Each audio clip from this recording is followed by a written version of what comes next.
که په دنیا کې ستا کوم شی خوښیږي او هغه ترلاسه کولی نشي نو د دې دپاره هیڅکله هم اندېښمن کیږه مه،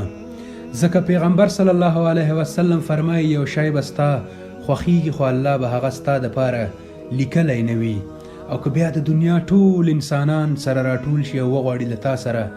مرسته وکړي بیا یې هم نشي ترلاسه کوی مګر هغه څه چې الله لیکلي،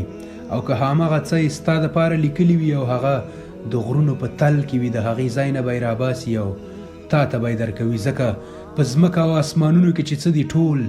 د الله دی او چاته چې څه خوښه شي هماغه ورکوي، او هغه الله دی په دې ښه پوهېږي چاته څه ښه او څه ورته بدیږي. هغه صلی الله علیه وسلم فرمایي الله تعالی د خپلو بندگانو په حق کې همیش خیر خوښوي. مه کوه دومره سوچونه او فکرونه د دې ژوند په اړه چې څه به وکړم او څه به کیږي، ځکه هغه چا چې دغه ژوند درکړی هغې به هم ستا د ژوند په اړه څه فکر کړی وي، هغه مسایل او هغه خبرې چې ستا د وس وتلي هغه ټولې الله ته وسپاره، ځکه د هغه سره یې حل مخکې د مخکې نه پروت وي خو هغه ستاسې د صبر امتحان اخلي. الله تعالی فرمایي دا دنیا ماته د مچ د وزر په اندازه هم ارزښت نه لري، نو ته د مچ په وزر کې خپله برخه څومره بولي. په ژوند کې په ښو حالاتو شکر او په بدو باندې